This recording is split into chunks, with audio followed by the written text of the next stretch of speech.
Yeah, exactly, yeah.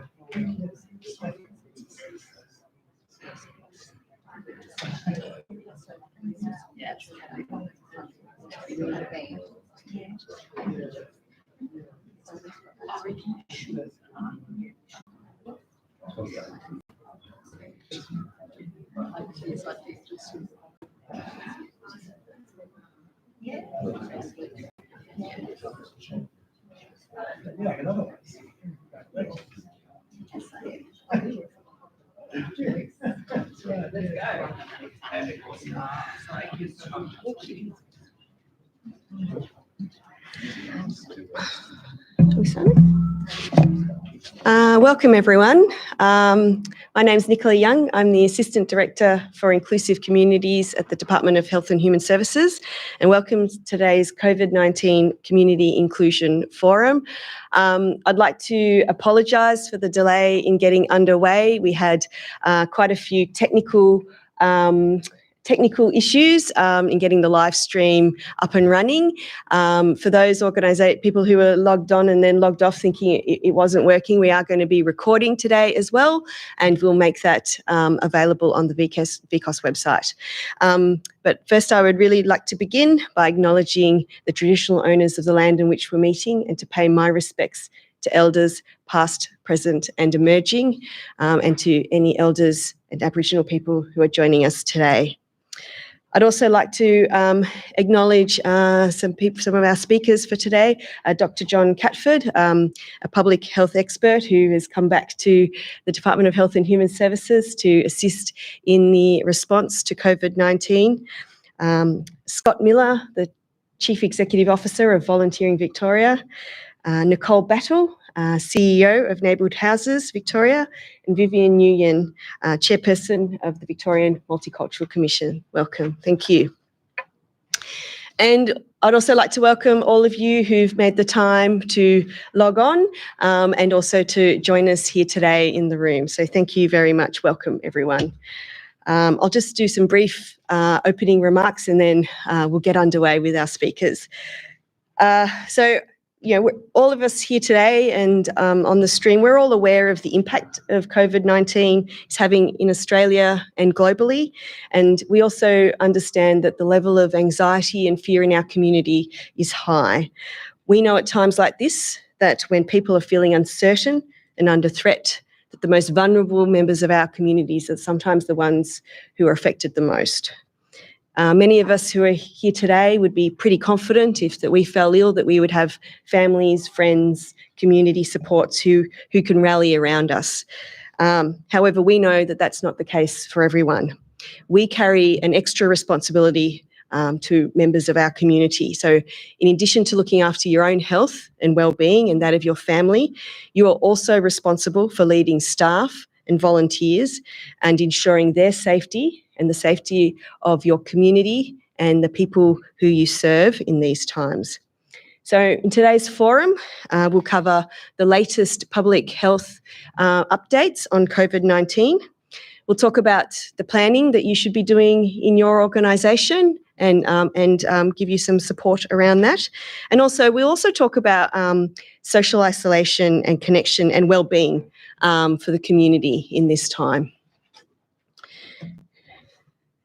As you know, that the disease is having an enormous impact on communities and community services, and Victoria does have a world-class health system, and that the Victorian government is planning for all scenarios as the pandemic evolves. Early last week, the Minister for Health, Jenny Mikakos, released the COVID-19 pandemic plan for the Victorian health sector. And it sets out a 4-stage response to COVID-19, which is flexible and will be updated as we learn more about the virus. Planning will be key to ensuring that if things developed as we imagine that they could, we're all ready as possible. So today is an opportunity for your organisation to learn more and to help get your staff and clients and your communities as ready as they can be.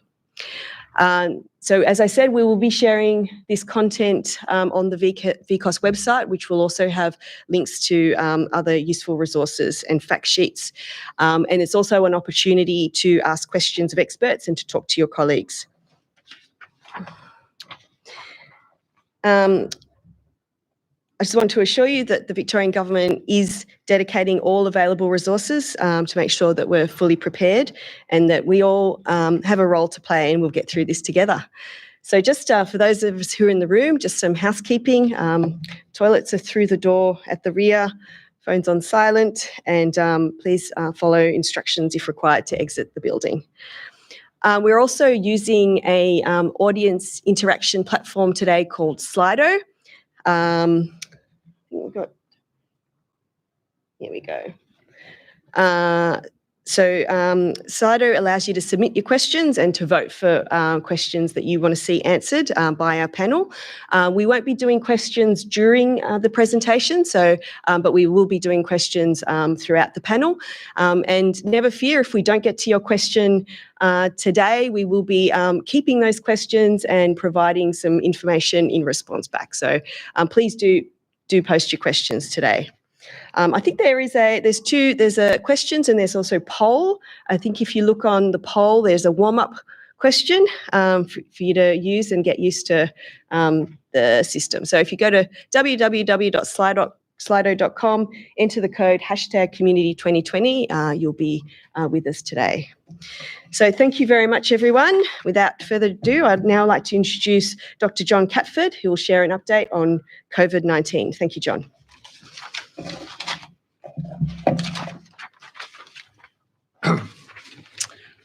Well, good afternoon, everyone, and thank you, Nicola.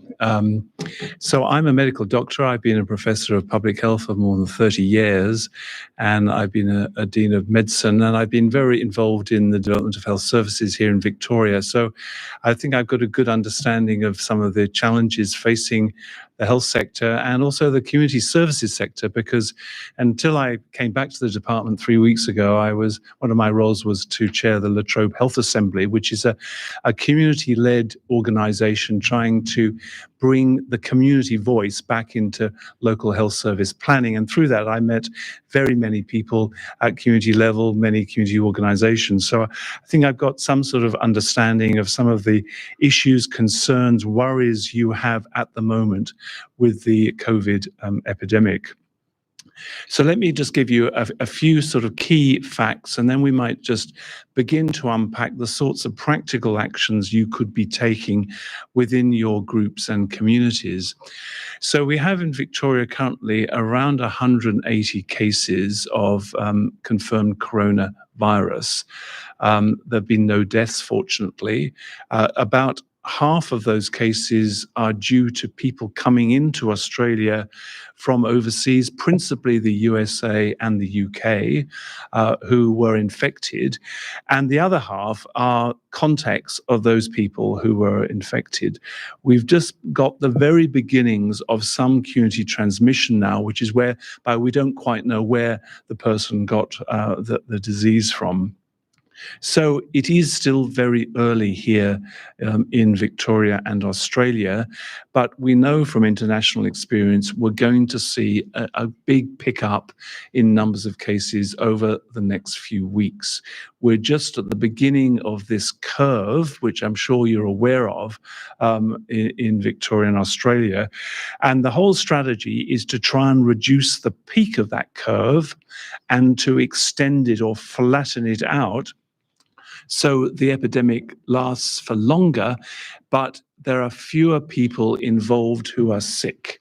And the reason for that is we need our health services to obviously look after the smaller numbers of people who will become very sick, so that there's enough supply or there's enough care to be provided. So that's what we're asking everyone to do, to join together to try and reduce the peak of this epidemic and spread it out. And so all the measures are designed to achieve that goal. I think there are a number of things that we can all be doing at an individual and group and community level. And I'd like to sort of unpack those briefly. But I think above all this, we have to stay connected as a community. We're going to be going through some pretty tough times. We're going to know people who are very sick, and some people, I'm afraid, will die. But we still have to remain connected, united in working together to beat this virus, this pandemic. And so I think it's important that we try and be optimistic, constructive. And I think the key message I want to give you very briefly is think about what you can do personally to help reduce the impact of this epidemic. And every one of us, all of us, can make a contribution. You may think it's very small, but every bit will count in reducing exposure to others and safeguarding your own health and your families. So there are two broad areas you need to think about at a personal level: what you can do to reduce your own exposure to the virus, and the other is what you can do to reduce the spread of the virus within the community. How can you protect your community?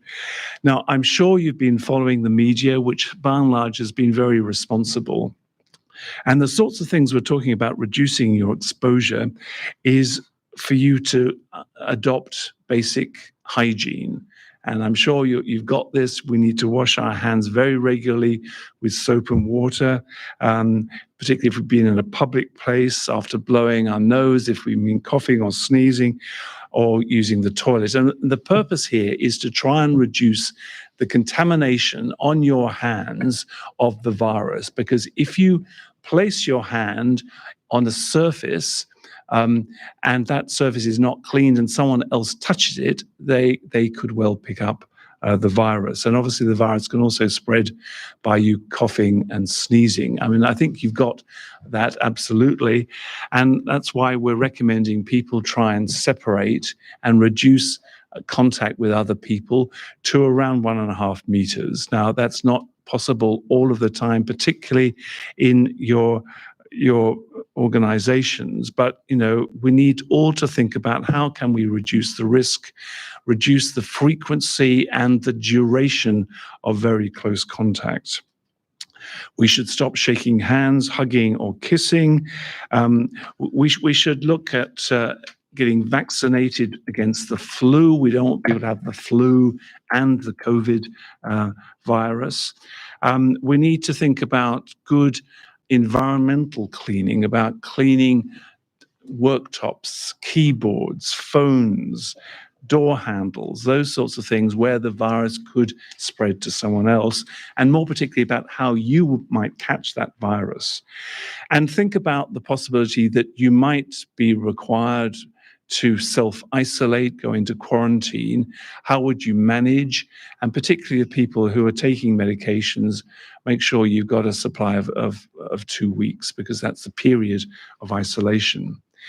Now, if you're thinking about how to protect the broader community, again, there are a range of things that we can all do. And there's been advice, in fact, directives from the Victorian government about closing down large gatherings. And I'm sure you're familiar with that. So you should not attend an indoor gathering of more than 100 people. You should not attend an outdoor gathering of more than 500 people. And it's actually better that you reduce the contact you have with community gatherings, meetings, and so on. Try and wind that back. I mean, if you could reduce the number of contacts you have, close contacts, by half, you halve your risk. You halve the risk of those people getting something from you if you are infected. There is particular advice to people who've traveled overseas. I won't go into that, but there are high-risk countries, and particularly from the USA and UK, that's where the disease actually is coming into Victoria. It's not actually from Italy or Iran or China. It's from the UK and the US. There is advice for people who've recently arrived from these countries. And of course, anyone who arrives from overseas after the 15th of March should self-isolate for 14 days anyway, no matter where you've been. We should try and avoid crowds. And I'm coining this term, cloud, not crowd.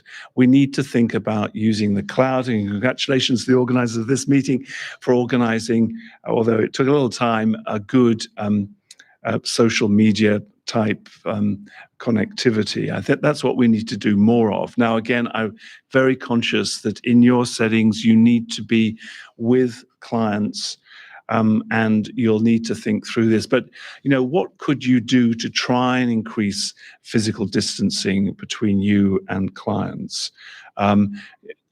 Is everything that you do absolutely essential for their welfare? Are there some discretionary things you don't need to do? For instance, trips, excursions. You can work through this and think through, well, how can we maintain service coverage but reduce the risk for our clients and ourselves? Particularly if you're elderly or have chronic disease, don't use mass transport. Try and think of other ways of traveling in private cars or small numbers of people in private cars. Now, obviously, people need to use public transport if they're going to work, but it's interesting how, the public are already voting with their feet that it's really dropping off. But if you're vulnerable with chronic conditions, think carefully about that. And for clients, again, we need to have special attention there.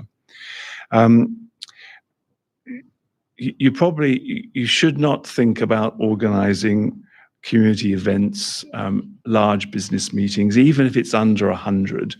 Just keep the number down to the absolute minimum that you need, and if at all possible, achieve this physical distancing of 1.5 meters.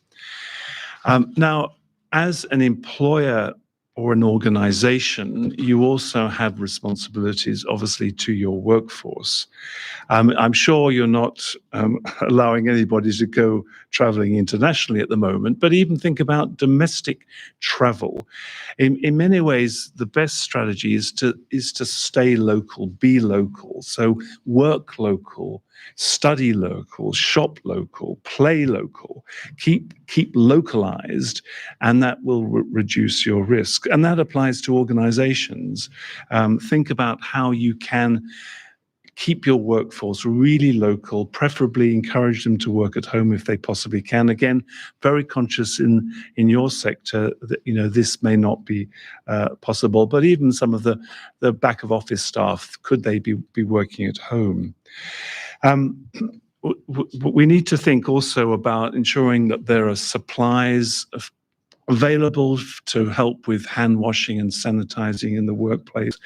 We need to increase our routine cleaning in the workplace, particularly high-touch surfaces. In changing rooms, we don't want people to share towels or soap, and wash your hands after changing.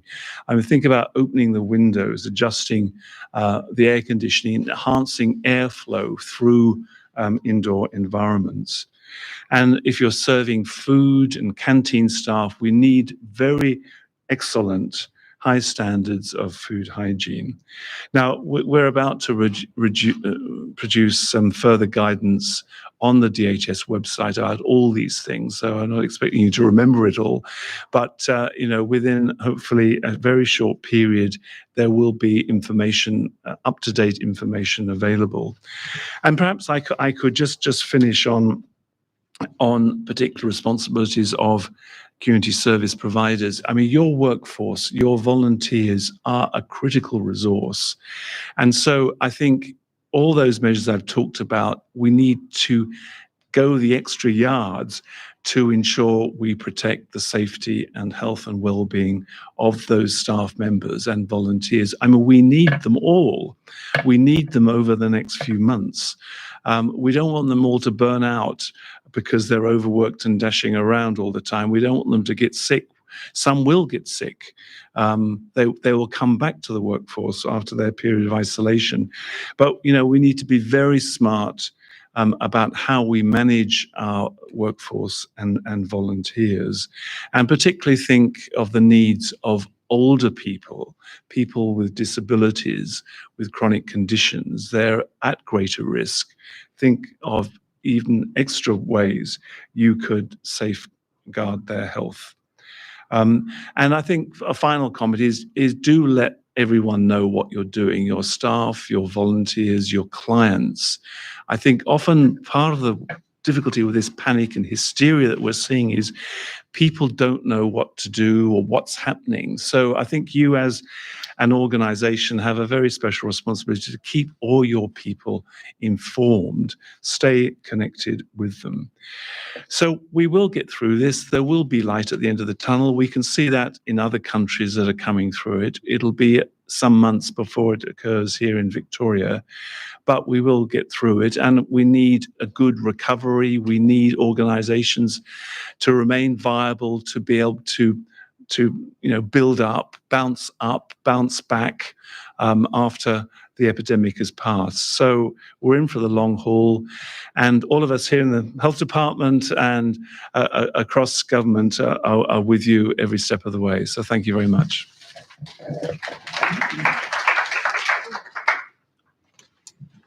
Thank you, John. Much appreciated. And John, you'll be staying around for the panel later on. Thank you so much. Appreciate it. I'd now like to ask Scott Miller, CEO of Volunteering Victoria, to come up and talk about planning your response. Thank you, Scott. There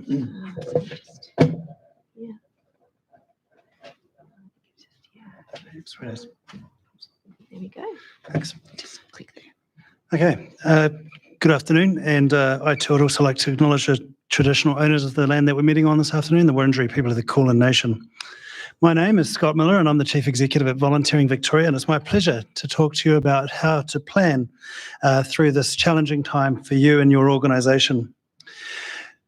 The United Nations recognise the importance of volunteers when they talk about emergency response. You and I both know, or should know, that local volunteerism is a fundamental resilience strategy and that ability to self-organise and form connections with others.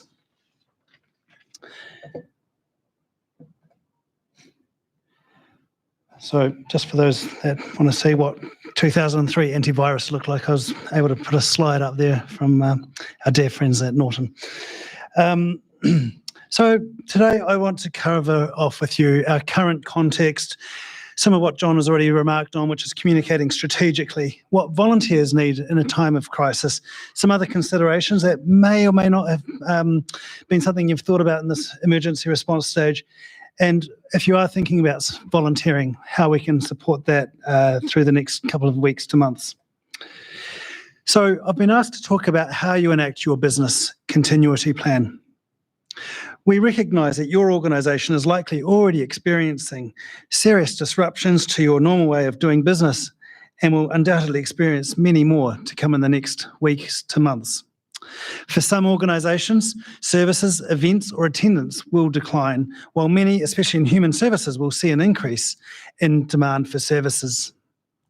Regardless, the volunteers who are already engaged with your organisation remain a vital service, a vital resource as you navigate these unusual circumstances, and as such deserve some thoughtful strategising about how to leverage their skills while also protecting them physically, mentally and emotionally.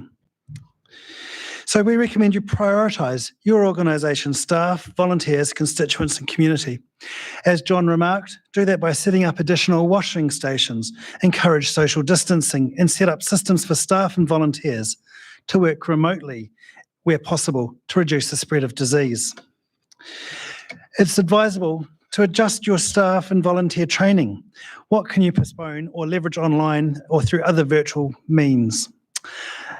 Offering opportunities for online convenings is not only a great way to keep volunteers' skills up, even if they take a hiatus from active volunteering and protect themselves and others, it is also a way to connect and engage volunteers, which can be vital to overcoming the potential isolation of social distancing.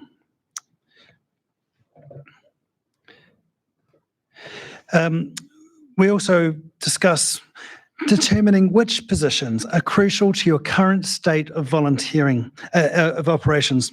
Be prepared to pare back to only those necessary in order to allow volunteers to stay home to help slow the spread of the virus, or support volunteers and working remotely wherever possible in the same ways that staff are increasingly being encouraged to work remotely. You can also survey your volunteers to determine their availability to continue volunteering Currently, what does that look like? What if schools are the next to close? And if they're quarantined, what volunteering can be done remotely? Take note of volunteers who have high availability, asking if they would be willing to increase their volunteering to fill some critical gaps, given that they are healthy. And do track their responses and keep a database on who you anticipate to stay available in the coming months. We suggest you plan for a volunteer workforce shortage. Work with your organisational leaders to prioritise programming and services delivered by volunteers and determine which volunteer workforce should be focused on if there is a significant decrease in availability. For example, programs providing food for those experiencing poverty will be higher than advocacy or education programs that could be just postponed. Next, we want to talk about communicating strategically. Communicate with volunteers and staff and keep them up to date.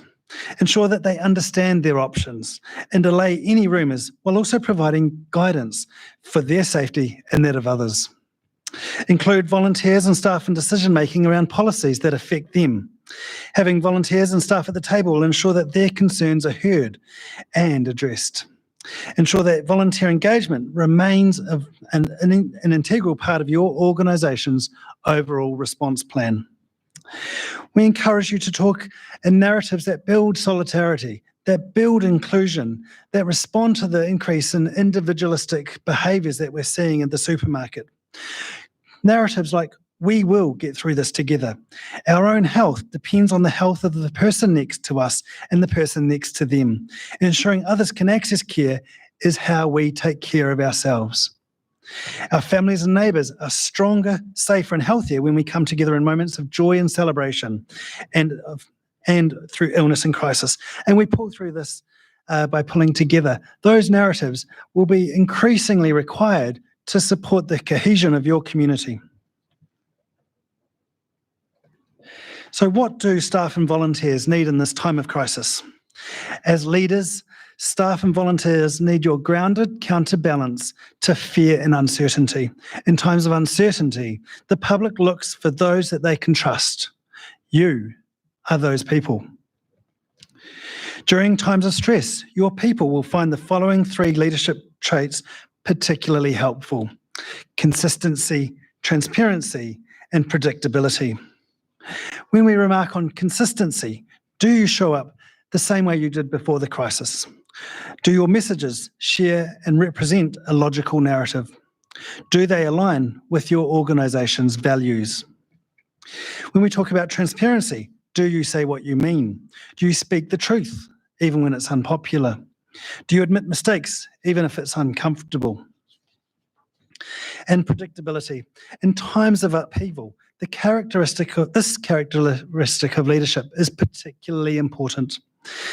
Is it clear where and when leaders will take action, or if more information is forthcoming? What will you do to communicate next steps? Is everyone kept in the loop about what happens next, even if it's just a status update? Some other considerations. You're going to have volunteers and staff that have limited sick time that will be concerned about taking several weeks off work. People living in poverty are less equipped to prepare for a quarantine because they may not have the disposable income to purchase bulk food and supplies. And encouraging people to be cautious and take care of themselves is not only kind and safe, but it promotes equity. So we encourage you to think about reimbursing your volunteers even more or faster so that they're not left in the lurch during this particularly stressful time.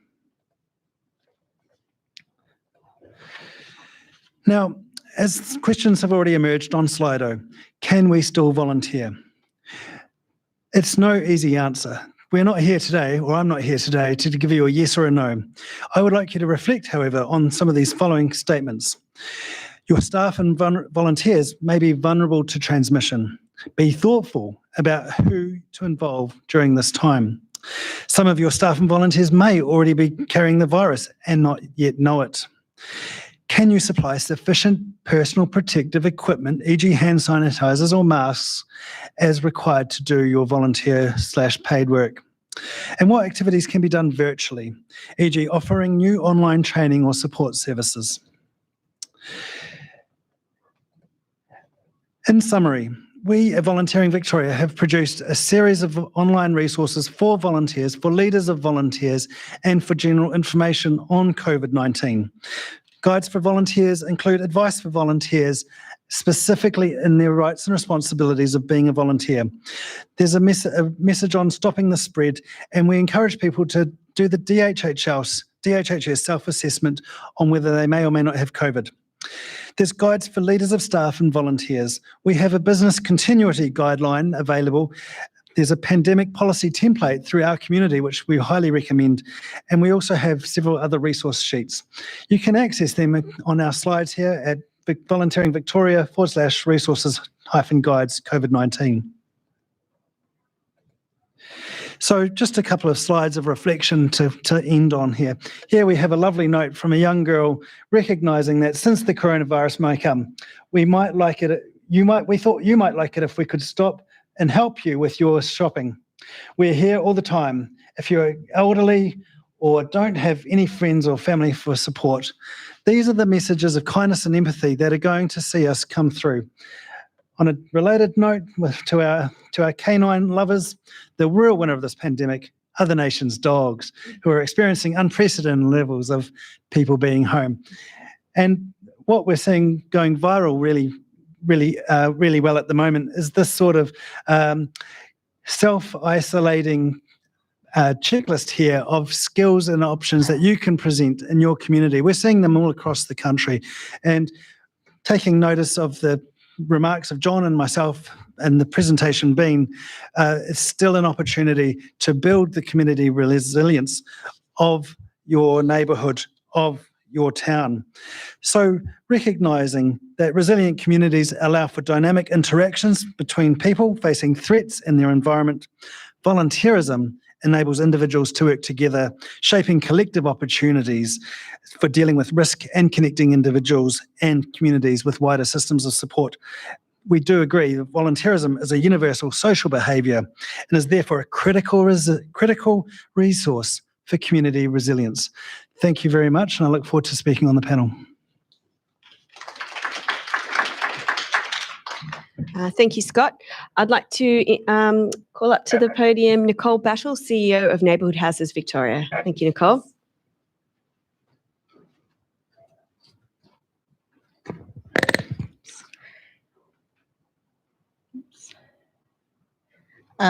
Thank you so much. My name is Nicole Battle and I am the CEO of Neighbourhood Houses Victoria. I'd like to begin by paying my respects to the traditional owners of the land on which we meet and to acknowledge any elders in the room who might be here today. I also want to acknowledge the people on the front line, all of our community service organisations out there who are doing it really tough at the moment. I don't think this is a situation that any of us expected to find ourselves in probably a month ago. And to see where we are today, look, I know how many of you are struggling. It's a really difficult time for all of us. And I just want to thank you for the work that you are doing and to acknowledge that there are really not a lot of right answers and that everybody's just doing the best that they can. So keep up with the good work and let's just try and support one another as much as we can.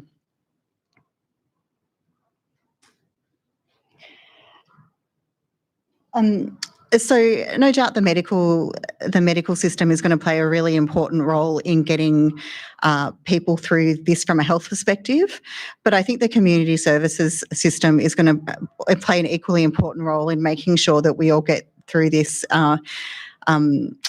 I guess mentally as well as we can. There's a lot of people who are very isolated at the moment, and there's a lot of people who are struggling with issues like food security, employment security, children not knowing what's happening in that space in terms of ongoing schooling, and it is really up to a lot of this is going to come down to the community service system and the way that we're able to support people. Family violence is also something else that is playing quite heavily on a lot of organisations' minds, and what we can do to support women in particular who are vulnerable during this period. Just to give you a little bit of background, as I said, I'm the CEO of Neighbourhood Houses Victoria. There are 400 neighbourhood houses across Victoria. There's 200 in the city and there's 200 in rural areas. Most of you, being from the sector, would probably be quite familiar with neighbourhood houses and the work that they do.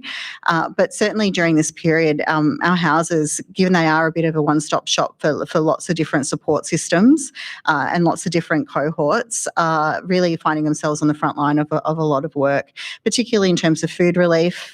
There's lots of houses who are having to support people who aren't able to access staples, as well as older people who are really struggling with, and even things like being able to do their shopping and to be able to access food at home. So neighbourhood houses, and again, I know how difficult it is and how much neighbourhood houses are struggling, but for the houses who are able to sort of really step up during this period and to provide support on the ground, it's certainly not going unnoticed. And I've got some really good examples that I'm going to touch on later in terms of that work that's happening.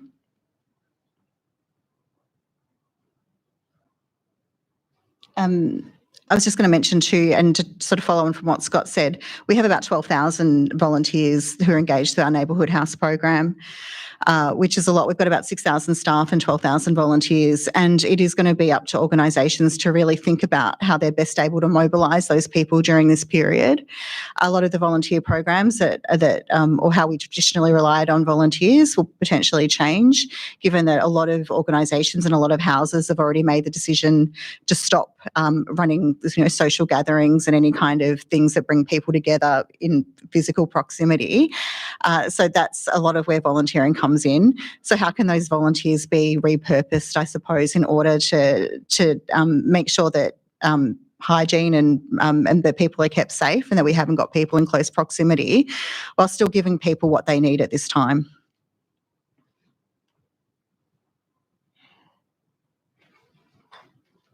Even before the crisis, neighbourhood houses and other community service organisations have been really aware of the impact of social isolation that our people face. We've got lots of vulnerable people in the community who struggle with loneliness and with social isolation at the best of times. So this is certainly placing an added burden on a lot of organisations to how we can keep people connected. Certainly neighbourhood houses, one of the things that happens, and not just neighbourhood houses, but men's sheds and lots of other sort of organisations where they bring together people socially. So they do bring people together to connect, to be able to come in and have a cup of tea, to talk to someone about what's going on in their lives. Sometimes that's the only person that these people will have regular contact with. So to have that taken away is actually having quite a detrimental impact on the mental health of lots of people right now. And the other issue is that none of us really know how long this is going to be going on for. Best predictions are sort of at least a couple of months, but people are obviously talking about this being our reality for the next 6 months. There kind of is no business as usual anymore. Business as usual seems to be changing on a daily basis, and that is one of the strengths of community organisations at this time, that we are able to be so agile and we are able to sometimes pivot quite quickly and to change our offerings to make sure that we're giving community what they need. And once again, certainly that is a strength of the neighbourhood house movement, because a lot of what we do is community development. It's a lot about responding to community need. And again, I've got some examples later about houses are beginning to do that work.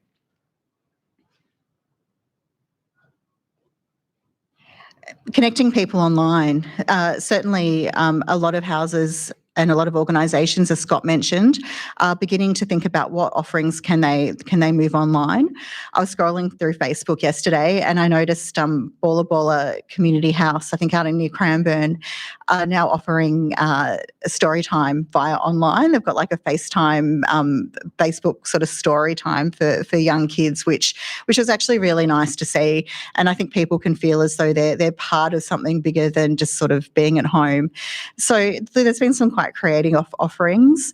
Lots of neighbourhood houses are setting up blogs so people can participate virtually in things like book clubs, people not coming together obviously, but being able to sort of Skype in and to be able to participate in a slightly different way. Certainly we've got other organisations that are thinking about how can they start running training online. A lot of our neighbourhood houses deliver accredited and pre-accredited training. Certainly in the pre-accredited space, there's quite a bit of flexibility to hopefully be able to take some of those offerings and make them virtually available to students. Again, once it's a way of connecting staff and keeping staff connected in the organisation, but equally it's a way that we can engage people why they might be isolated at home and looking for something to do. So there's certainly a few examples. Some houses got ahead of the curve really quickly and started teaching people how to do online shopping. Certainly for older people, this is not something they might have ever sort of felt the need to do. But yeah, I'm aware of a couple of houses that ran a couple of quick sort of tutor sessions and just showed people how they can order their groceries. So certainly online platforms, while not ideal, and I don't think anything really beats face-to-face, if we can get organisations thinking creatively about how they can keep connecting with people, I think that's certainly something that all of us can think about how we do. And as Scott mentioned, to using the internet to provide some positive messaging and some positive communications. There's a lot of bad stuff going on at the moment, but just even being able to link to TED Talks or just to other content that it can engage people and can hopefully put a little bit of positivity in their life, because we will get through this. We just have to keep telling ourselves that, because this is our reality for the next couple of months, but we shouldn't lose sight that this too will pass at some stage.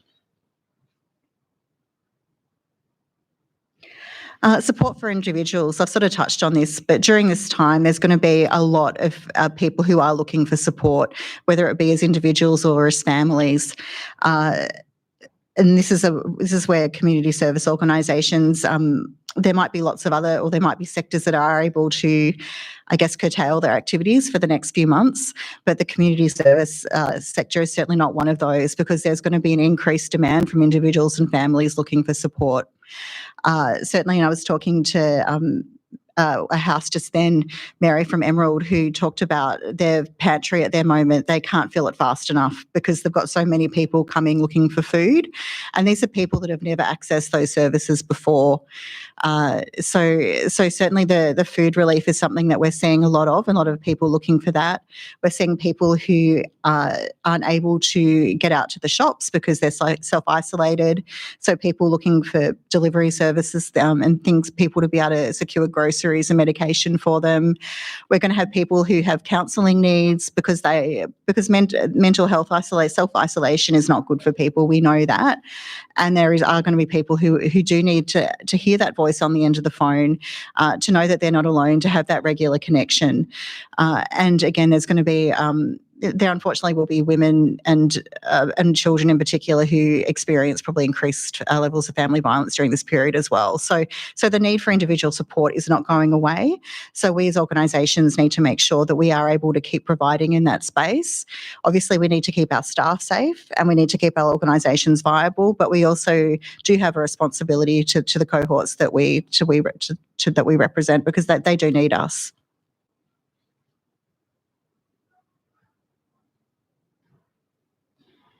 I just wanted to give a couple of practical examples of organisations who have really, who are doing some great work in this space. Now, I'm in the fortunate position where I do get lots of emails and lots of messages from organisations on the ground, particularly neighbourhood houses, to talk to me about the work that they're doing. And to be honest, it's really inspiring. There are so many neighbourhood houses who have seen this as their opportunity to shine, I suppose, and to really, again, just prove their value to the community by stepping up and filling in the gaps what people need. Case example from Mount Eliza neighbourhood house down in the Mornington Peninsula. For those of you familiar with the area, it is a slightly older area. There's a lot of older people who access the house. Who are, by the nature of their age, quite vulnerable to this. So the house did make the decision that they would close its doors. They would no longer be having people come to the house, but they certainly haven't stopped delivering services. So there's a postcard that they put out, and I've got a picture of that in a minute, just to let people know that their doors won't be open, but how they can contact the coordinator. and how they can reach out for support. They've put together an activity book for people that's got things like Sudoku, and it's got different sort of puzzles. It's got different recipes, different quotes, just to kind of keep people engaged. They've set up a roster. So they individually contacted all of their vulnerable residents who they knew or their members who they knew were quite isolated, and of making sure that there's a staff person who's contacting them at least once a week to maintain that connection, to check in on them. They're also looking to see, they're currently exploring what else they can deliver online. So they've been really proactive in making sure that nobody kind of falls through the cracks. And that's just a copy of the postcard that they made explaining their decision to close the doors for the time being. And again, just how people can stay connected, how they can contact them, and what support's available. So that's, again, just a really practical example from one house. And just another example from Phillip Island Community and Learning Education Centre. So they are already one of the biggest deliverers of emergency food and emergency relief in that area. I think they deliver something like 400 kilos of food a week already, and the demand for that has been even bigger. A lot of that they were doing through sort of food pantry and having people come and access produce. They decided the safer way to do that, and the more economical way to do that, I suppose, to make supplies last longer, is to cook frozen meals. So rather than, so they've managed to get a team of volunteers who are able to make up casseroles and all sorts of bits and pieces, and freeze the meals. So I think they're doing about 800 frozen meals a week, which they're then, going to be delivering to people who need them. So in that way, they're looking to be able to make sure that people in their community don't go hungry. At this stage, they are keeping their doors open because they are a Centrelink agency, and they've got a few other bits and pieces that people need. But they've obviously pared back, and as Scott mentioned, pared back those services that probably aren't needed at the moment, anything that's discretionary, and are really just focusing on the important stuff in terms of food relief, financial relief, that kind of thing. And again, they are looking about how they take their classes online, because this is going to be one of the really challenging things for lots of organisations, particularly those who do rely on money through education programs. How can they might not be able to run face-to-face classes, but can they take these classes online? Because the other thing, and they've been very proactive about thinking about this, unfortunately there are going to be lots of people who do come out of this unemployed, that their employment is maybe not going to be ongoing based on what's happening. So how can we start thinking about how we reskill these people and make sure that, whether it's literacy, numeracy, whatever it might be, to make sure that they're in a good position to find employment once this is over.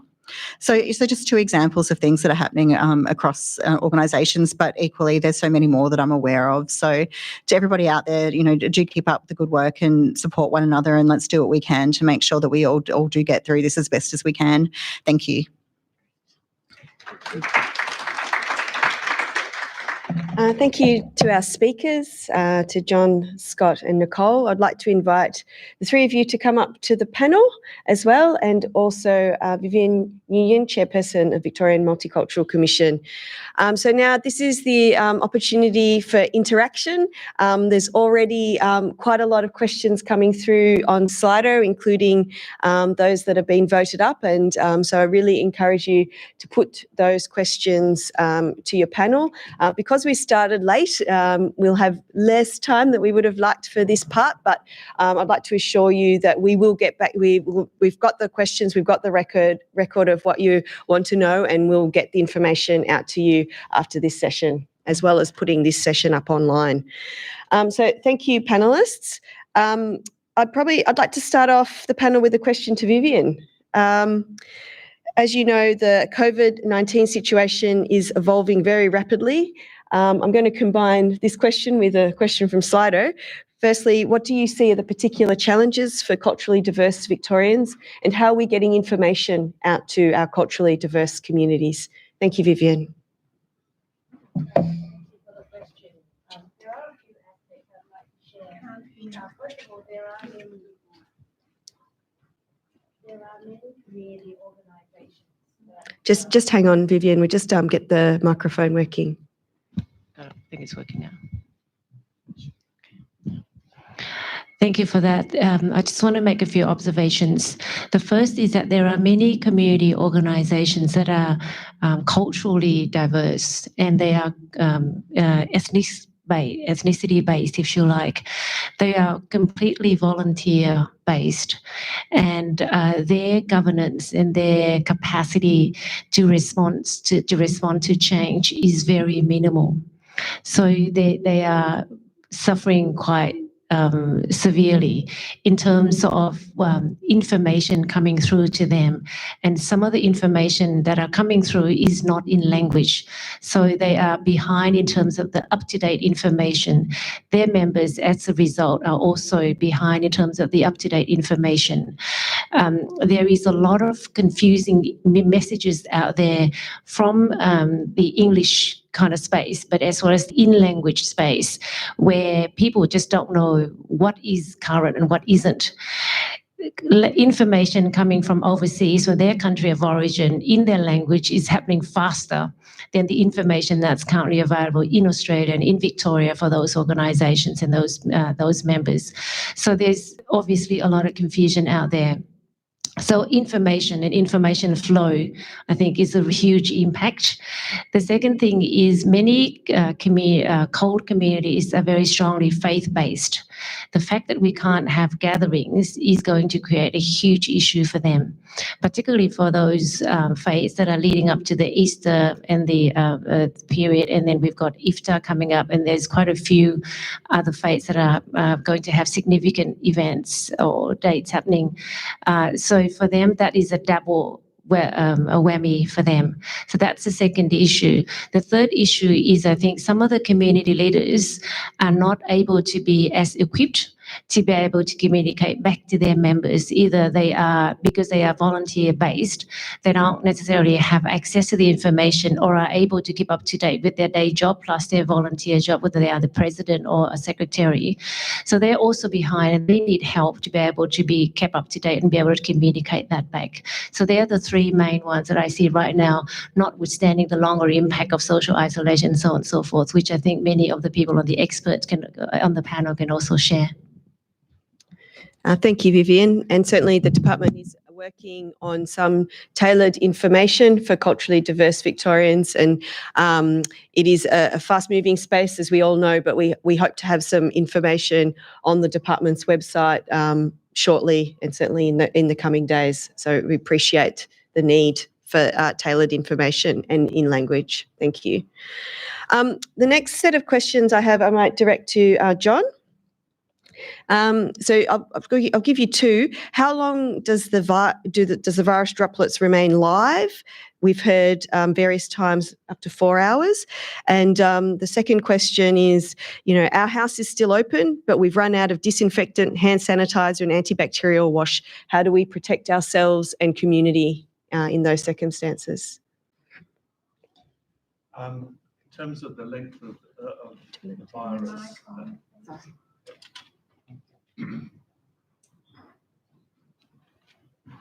in terms of how long the virus survives away from the body, it does so much depend on the local environment. If it's hot and dry, it's going to last for a shorter period than if the environment is humid and wet. The estimates could be for some hours.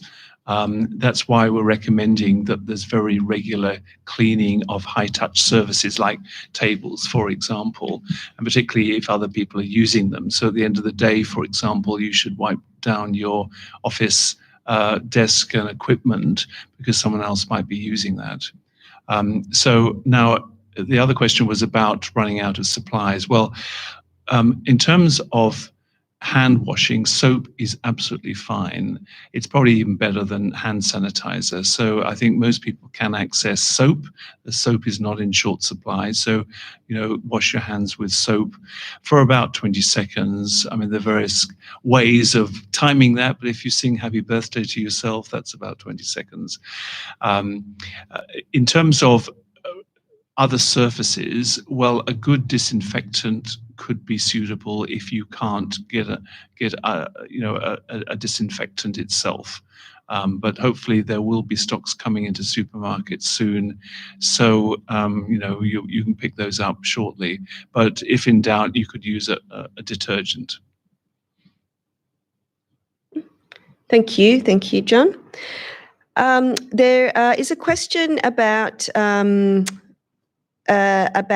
houses that are providing children's services, about whether they'll be penalised for closing down in this time. I would like to acknowledge that that's a popular question. We will talk to our colleagues at the Department of Education and Training and get some advice out to you on that question. So we'll take that one on notice. Thank you.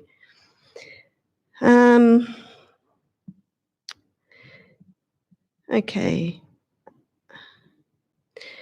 So this one is for Scott or Nicole to answer.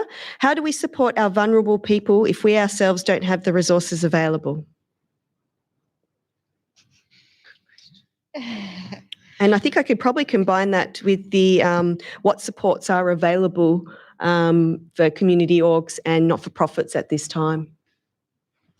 Well, that's actually a really tricky question to answer. I think that is probably the $60 million question. Look, honestly, you just have to do, pardon me, you have to do the best you can. I don't think there is a magic answer in that. We are doing what we can to try and get as many answers to you as we can. We know lots of organisations are feeling vulnerable from a funding perspective. In terms of vulnerable people, sometimes it is just about understanding what that need is. It doesn't take much to make a phone call if there's a social isolation issue. That sometimes that's all you can do, just to check in on somebody over the phone to make sure they're okay. And I think we can all do that, whether it's personally or professionally. It really does depend on the type of support that the question refers to. But yeah, I mean, certainly, Maslow's hierarchy of needs. Thinking about food security, I think at this time it is just taking it back to basics, making sure that people have somewhere safe to stay, that they have got food and have just got that connection. But yeah, unfortunately, I don't know if Scott's got any better answers, but yeah, it's a hard one. My only comment would be that I'm part of a dad's WhatsApp group, and there's just been some generosity of offers through the social media to say, look, who needs toilet paper, who needs some extra help. So it is going to come down to those social networks that you've already built up. It's going to come down to what social media channels. I mean, Good Karma networks are a brilliant innovation of the 21st century that you will see people just willing to help, possibly more than before, during this chance to show they've got something to do, something to contribute. So if you're on Facebook, I'd probably say go to your Good Karma network in the first instance. We have a question in the room. This is in response to that question about, geez, what can we do and what kind of support is out there. I'm Mary Farrell from Emerald Community House. Neighborhood houses have been underfunded by Department of Health and Human Services forever, and there's half of them are still open and trying to support their community. And repeatedly, for all the work that we do, and we do a lot with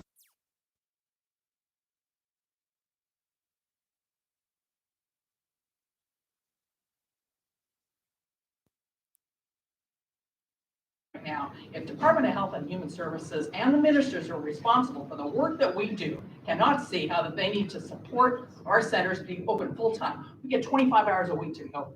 We're open, up to 100 hours a week. If they can't see that, they cannot balance this problem on our backs.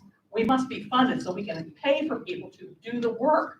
It's not like we're not doing it. We're volunteering. Our staff are do more volunteer hours than any of our volunteers. Why? Because it's needed. It's a local resource, a critical resource.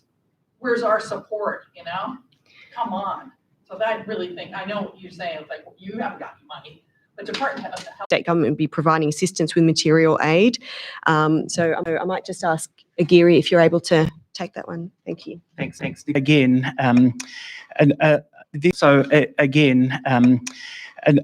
this is a topic of current conversation. Have we got enough supply? The supermarkets are, running out on a daily basis, empty shelves everywhere. So all the intelligence would suggest there is more than adequate supply. The problem is logistics and getting to the supermarkets and filling those shelves on the back of behaviour that is driving, as we've talked about, people to take control, the level of control that they believe, and go out there and strip the shelves bare of any of the provisions that are out there.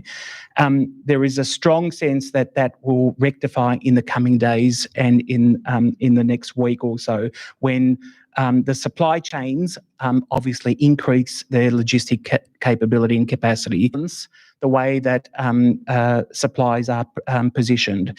That's not going to obviously address all issues, particularly for vulnerable members of our community who can't get out or will have to be isolated in their homes. And that's where, again, we are continually looking at options and ways for how we will use our network of services and our network of neighbourhood houses as one mechanism, and our network of volunteers to really think about the way that we get essential supplies to particular vulnerable populations across the state. So there is active work happening in that regard as we speak, and will continue to be part of government's planning around the way that we mobilise that support. And again, any ideas, your ideas, any ideas, your ideas, as you communicate with us and our teams, will be really usefully engaged in that planning work as well. It's a question. Have we got a microphone that we can maybe, pull one of the microphones off so we can get a question from the audience?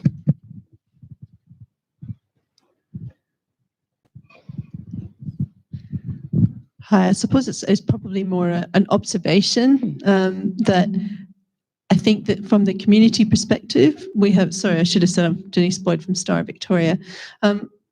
We are all more than willing individually and collectively and organisationally to mobilise ourselves, our own volunteer hours, our volunteers and supporters.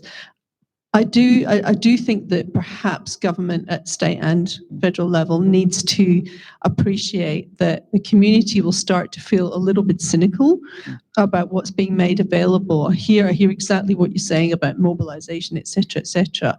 But just bear in mind that what people are hearing is multi-million, over 170 million in the case of Qantas, massive bailouts to companies, to commercial enterprises, and yet small volunteering organisations are basically being left to sort of like scramble with what's left. When we're hearing that places, schools and facilities are running out of very basic issues like soap and toilet paper, I really don't think that it's adequate to leave that for too long. That stuff just needs to appear. And it doesn't need to be an issue. If Qantas can get 170 million in the blink of an eye, I think we can try and do better to our volunteering organisations so that the volunteers can give of their time, but don't have to basically dig out and pay for meals and toilet paper out of their own pockets to help people in their community, even though we will do it willingly. Yep, agree. So if the paper out of their own pockets to help people in their community, even though we will do it willingly. Yep, agree. So if the point is about can we action things more quickly, absolutely, it's a valid point. Of course, on the supply side, we are reliant on industry and it activating more logistic capacity to counter the sort of challenges that we've got in the supermarkets. And we've got to do something about people's behaviour and how we reassure people. And the sort of commentary that we heard today from the leaders up here and John and the advice from our Chief Health Officer is about trying to give people as much clear information so that we can allay some of those genuine fears that people have, which drives then the behaviour about, well, we've got to take as much home as we possibly can. Again, could it have been done yesterday? Absolutely. Is it taking longer? Yes, it probably is.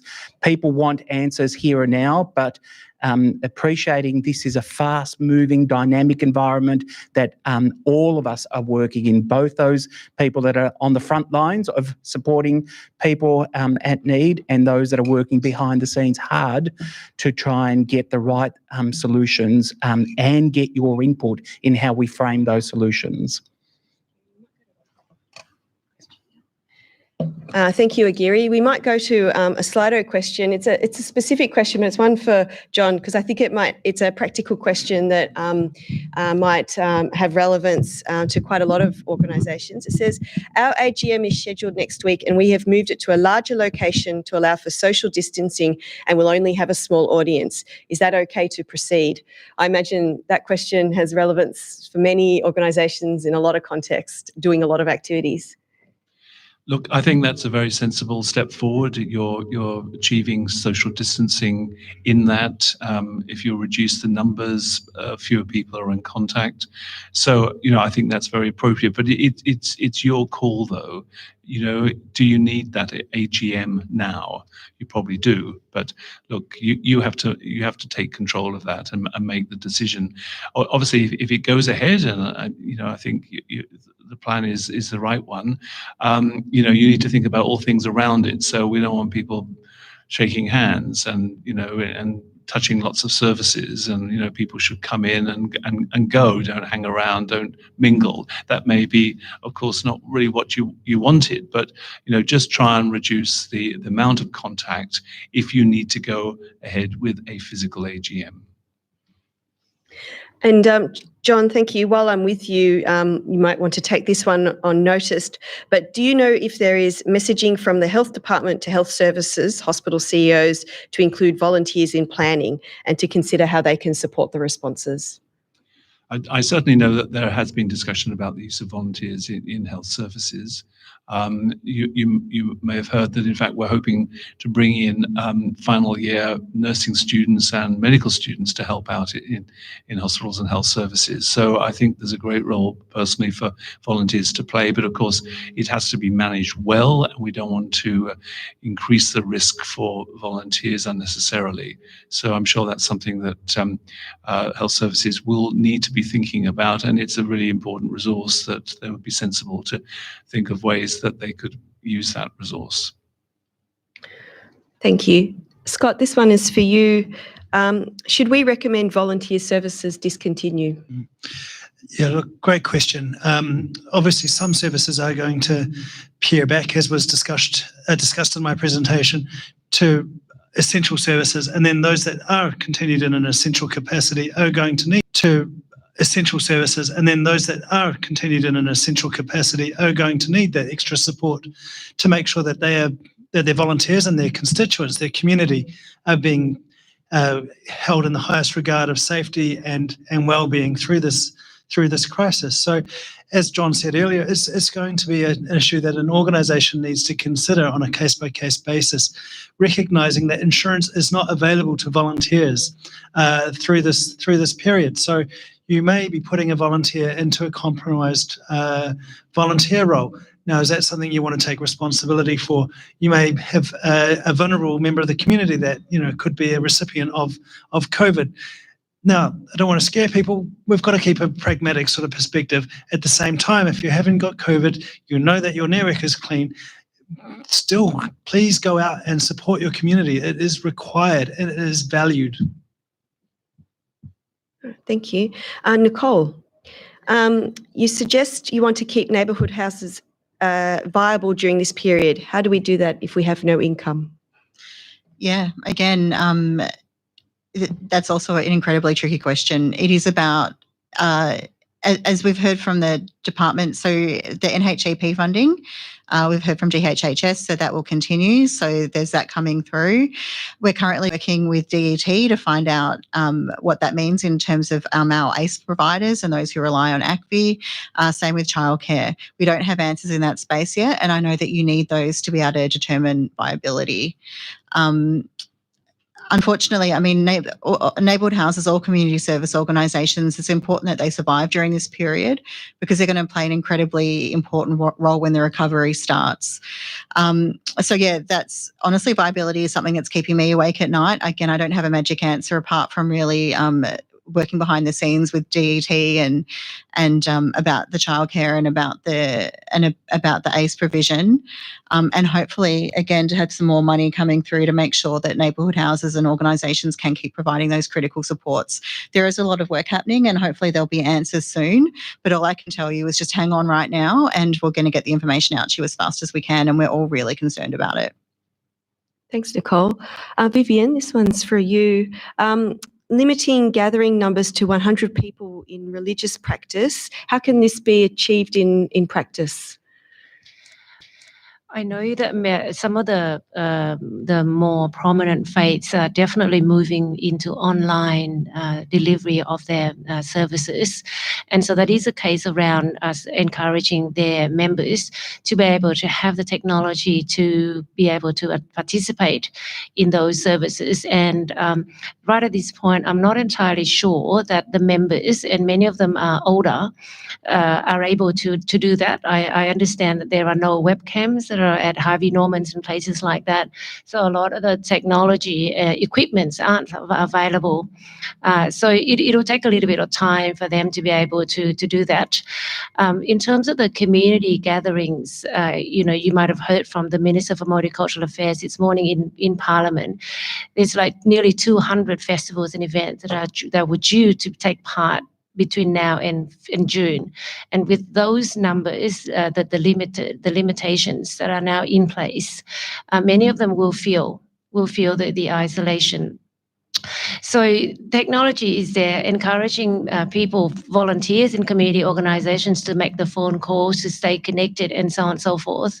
And we are also appealing to people who's the better side of the people, if you like. And many communities came from and war-torn places and famine places, and they have been able to be successful in Australia. So we're appealing to them to be able to be a lot more resilient and to overcome what they were able to overcome previously, and really to demonstrate that sort of the better part of humanity, if you like. And already there are stories from different communities and different faiths that are being seen, being shared around on social media.